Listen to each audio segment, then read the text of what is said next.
नांदेडमध्ये प्रचारावेळी आता गोविंदानं मिश्किल टिप्पणी केल्याचं पाहायला मिळत आहे। बाबूराव कदम यांच्या प्रचारावेळी गोविंदाची तुफान फटकेबाजी पाहायला मिळाली। मुख्यमंत्री शिंदेंचा गोविंदाकडून वाघ असा उल्लेख करण्यात आलाय। समझदारी का कहना कहूंगा, आला का मतलब आया, आला का मतलब नंबर 1 जो आगे है उर्दू में उसे आला कहते हैं।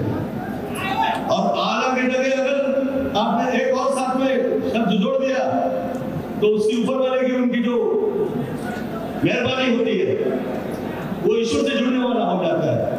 ये शब्द का मैं कभी मजाक नहीं उड़ाता हूं, परंतु आदरणीय बाबूराव जी के लिए कहूंगा, आला बाबूराव जागा मिळाल्यानंतर एकदम वेळ झाल्यासारखा माणूस की हो मला ताकद मिळाली आहे आणि आता जे काही म्हणायचे म्हणू शकतो, करू शकतो, त्यातले आदरणीय शिंदे साहेब हे आणि आदरणीय मोदी साहेब हे वेगवेगळ्या पद्धतीने वागणारे शिवसेनाचे वाघ आहेत।